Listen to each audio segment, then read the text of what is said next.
สวัสดีครับมื้อนี้หมารวยพามาตามนาทิตนะครับเลขลาวพัฒนาของนาทิตเข้า84เต็มๆนะครับมื้อนี้คืนนี้เพิ่นอธิษฐานขอลาวสตาร์พร้อมทั้ง5น้อยเนาะก็ฟันได้แล้วพี่น้องได้เป็นโตเลยนะครับสำหรับแนวทางของนาทิตผู้ใดอยากลองลาวสตาร์5น้อยหรือจะเอาไปซื้อลาวพัฒนาก็ได้คือกันก็ลองติดตามแนวทางของนาทิตฟังเบิ่งว่าเพิ่นให้ตัวใด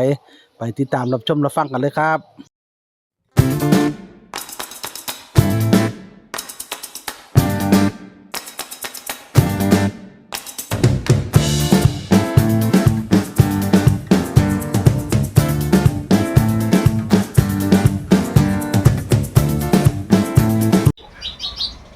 สวัสดีครับพี่น้อง FC แฟนช่องนะครับมื้อนี้หมารวยพามาตามในทางของนาทิตปอกนะครับในงวดก่อนเพิ่นให้เขานะครับเต็มพี่น้องเลยนะครับสำหรับเพื่อนบ้านฝั่งลาว84นะครับเต็มเลยฮัลโหลสวัสดีครับนาทิตครับ สวัสดีครับเป็นไงโชคมันบ่ FC จอ FC คือถ้าเนี่ยมันเริ่มมันใจแล้วอาจารย์เริ่มสิน้ำเริ่มรู้จักแล้วเนาะทั้งเล่าสตาร์ทั้งเขาลาสตาร์ตัวใดอาจารย์ลาสตาร์04เนาะมันเนาะบ่มีอันนั้นที่เมื่อวานก็49ดิ49ลุงปูนเนาะแม่ลุงปูให้46เนาะออก49เนาะแม่แล้วก้อนนั้นเมื่อวานก็ถูก40ของนาทิตแม่เพราะว่าบอกเลขบ่ถูกบอกเลขบ่ครบบอกบ่ครบบอกที่โตบ่ครบตัวเขามาให้เล่าพัฒนาเนาะไปเที่ยวเล่าแม่ก็สังเกตนี่แม่เองว่าเอาข่อยคือไปเที่ยวเล่าเขาให้เลขเล่านะเนี่ยว่าอันบัตรประชาชนเจ้ามันน่ะ4088แม่นว่าเรื่องหยังก็4088นี่แหละมันเลยออกลาสตาร์วัน40มื้อนั้นน่ะมื้อต่อมาเลยมาออกลาพัฒนา4884ก็ฝันเนาะบ่เคยฝันว่าไปเที่ยวเล่าอีกเที่ยเนาะจังได๋จู่ๆว่าฝันไปเที่ยวเล่าเขาก็ให้เลขเล่าเนาะครับผมเฮาบ่ได้ขอเลขไทยแม่ขอเลขลาวแม่ครับวันนี้ก็มันขึ้นกับฝันอยู่ว่าเขาเอาเงินมาให้653บาทพุ่นน่ะว่าไปเอาอยู่เฮียนเล่าดิเฮียนพญาน้อยบ้านเลขเฮียนพญาน้อยบ้านเลขที่แล้ว2442นะเล่าสตาร์มื้อนี้ขอเล่าสตาร์ดิมันขึ้นเนี่ยขึ้นขอเล่าสตาร์บ่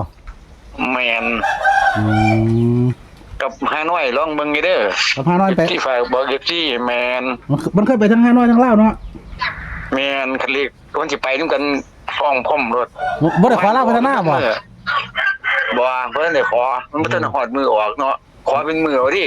ขอเป็นมือเลยเด้แม่นเพิ่นว่าเรียกไงว่าฝันอะไรใกล้ๆพุ่นแหละมื้อนี้วันที่เท่าไหร่ยังสิขอเพิ่นนะอีก2-3 มื้อพุ่นแหละยังสิขอเพิ่นนะมื้อนี้วันที่เท่าไหร่อาจารย์มื้อนี้วันที่20เท่าไหร่24เด้24เนาะแม่เห็น24ได้เนี่ยเพราะว่าให้ขอลาวสตาร์นี่แม่นกับฮานอยเนาะร่วมกันซะแม่นวันเขามื้อนี้สิ5 บาท5 บาท10 บาทเล่นไปสำหรับพอได้ขายกับเขามันถูกพี่น้องก็สิจมเด้อคือหลายแล้วเด้อเนาะจะสิซื้อน้ำเป็นบ่เนาะซั่นน่ะเอาผู้ใดซื้อเป็นก็ซื้อเนาะหลายแล้วแหน่แล้วสตาร์ก็มีเด้อก็เล่นได้คือกันดิบ่FC เพิ่นบ่เคยเล่นจังซี่นะบางคนนะบ่เล่นก็บ่เป็นหยังก็แล้วผู้เพิ่นเล่นนะผู้เพิ่นเล่นก็ลองเบิ่งเนาะแม่น3 งวดก็ดิติดมากันแล้วสตาร์ก็ได้อันเพิ่นให้เงินเท่าไหร่ครับอาจารย์653 บาท653 บาทเนาะแม่แต่ว่าบ้านเลขที่เก่าเนี่ยบ้านเลขที่ก็บ้านเลขที่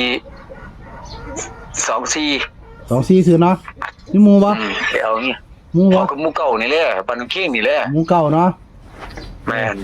สิตัดให้เป็นหมู่นำเด้อครับทับเก่าเด้อทับเก่านำผู้ลองเบิ่งนะครับบ่ว่าผู้เพิ่นเล่นเพิ่นก็เล่นคือเก่าแล้วสตาร์ก็ได้แม่ล่ะขอลาสตาร์เล่นมาจัง500ก็ไปเขาเด้เอาแม่นขอลาสตาร์ก็ไป500คือกันแต่เมื่อวานก็ไปเมื่อก่อนก็ไปเบิดคือกันแหละ500มันเข้าเท่าไหร่คือวันน่ะอาจารย์เมื่อวานนี่88ไปเขาหยังเขาก็80เด้ทั้ง88ทั้ง80บ่แม่เนาะไปเบิดแล้วเลขของหน้าทิศเนาะเอาวันนี้เพิ่นว่าเพิ่นขอลาสตาร์เด้อนะครับก็ลองเบิ่ง ผู้มักลาบสตาร์มักห้าน้อยเนาะให้มาแล้วเราเด้อนะครับ เป็นเลขเพิ่นฝันว่าเขาเอาเงินให้เพิ่นนะครับ653 บาทอยู่บ้านเพิ่นได้ก็อาจารย์ บ้านเลขที่24 ทับเก้าเนาะ แม่น เพิ่นอยากซื้อเพิ่นได้มักทับก็เอาลองเบิ่งเนาะนะครับ ตามนี้เลขนาทีเพิ่นให้มาตามนี้นะครับเพิ่นขออธิษฐานเมื่อคืนนี้เนาะครับ เพิ่นก็ขอพุ่มขอเทวดารักษาวัดสาว่าล่ะผู้เพิ่นกำลังเฮ็ดกำลังสร้างเนาะช่วงนี้กำลังเฮ็ดหยังอาจารย์ช่วงนี้อยู่วัด ช่วงนี้อยู่วัดกับช่วงนี้รอพระป้านะ โอ้ ก็ ท่าน เดือนมีนาวันที่24 25แล้ว โอ้สิสั่งซิมบ่ครับร่วมเฮ็ดซิมบ่ แม่ เฮ็ดซิมกลางน้ำเนาะ กรุงเทพแล้วแม่น ครับเพิ่นได้อยากเป็นเจ้าภาพเพิ่นได้อยากทำบุญนำนะก็ติดต่อมารวยมาได้เด้อนะครับสำงานเฮ็ดโบสถ์กลางน้ำหรือซิมกลางน้ำนี่เนาะครับ หรืออยากให้อาจารย์ปอกใส่เป็นส่วนตัวก็ติดต่อมารวยมาได้คือกันนะครับเบอร์โทรก็0616737278นะครับราย ID ก็51715555นะครับหา3ตัวนะครับ ครับผม ก็จะได้โชคนำอาจารย์เพิ่นเรื่อยๆเนาะเพราะว่าผู้มันก็อยากให้ได้สังเกตเรื่องครับ เทิงลาบสตาร์เขาเทิงค่าน้อยเขาเทิงพัฒนา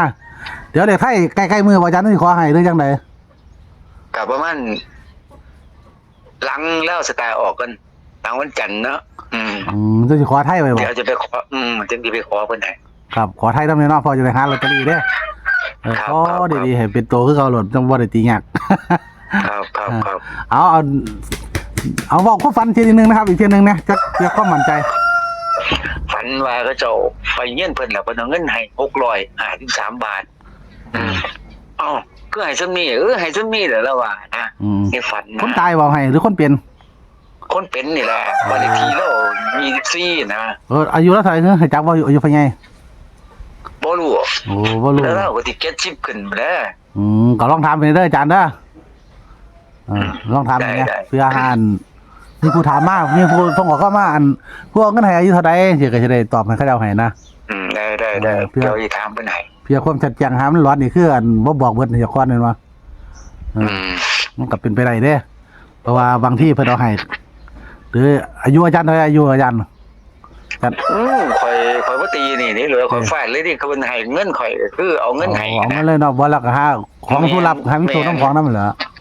แม่นก็เลยว่าบ่ว่าอันตีเลขก็สิฟันเลขก็สิเอาเงินให้ผู้ที่ออกเงินได้แน่เข้าใจบ่มันต้องมาหลายไปเด้แม่นอันเลย653ก็24แล้วก็ต้องไปฟ้อหลายใส่เลยเอามันเข้าเด้ออาจารย์ให้ซี่ได้ช่วงในมาน้ำลาสตาร์ก่อนเด้อนะครับต้องไปหาน้อยเนาะน้อยนี่น้อยได้แน่อาจารย์เล่นก็น้อยพิเศษก็น้อย พี่ว่ะปกติกันปกติ VIP เท่าไหร่3น้อยแหละที่เขาเล่นนิยมเล่นกันพิเศษปกติ VIP เนาะสามารถเล่นได้เบิดเนาะแม่นเพิ่นเขาดีเด้อครับ5น้อยเขาดีเด้อ5 บาท10 บาทพอได้ค่ากับเขาแม่นบ่ล่ะก็ตามเราเบิ่งเนาะสำหรับแนวทางว่าอาทิตย์เพิ่นนะครับเพิ่นก็บอกบุญมาเนาะว่าสิมีข้าป้าบ้านเพิ่น3สิมกลางน้ำเนาะครับกำลังเฮ็ดใหม่สร้างใหม่เลยเนาะอาจารย์เนาะแม่สร้างใหม่งบประมาณก็หลาย10 ล้านอยู่แต่ว่าก็ยังขาดหลายเติบอยู่นะครับขาดหลายอยู่ก็สิเฮ็ดข้าป้าวังมีนานี่ล่ะเนาะบุญพระเวทพร้อมข้าป้าพร้อมบวกกันเลยเนาะแม่ครับแล้วก็อาทิตย์นี้เพิ่นก็บ่ได้เฮ็ดงานดอกเพิ่นเห็นงานก็เก็บน้ำบ้านเนาะเพราะว่าซื้อของมาจากผ้าเพิ่นป่วยก็เลยบ่ได้เหตุการณ์เฮ็ดงานเนาะก็ผู้ใดมีโชคนำเพิ่นก็อยากสนับสนุนอาทิตย์เพิ่นได้ใช้ได้ซอยก็ติดต่อมาเลยมาได้คือกันเนาะเอาขอบคุณอาทิตย์หลายๆเด้อครับที่แบ่งปันให้ท่านครับสวัสดีครับ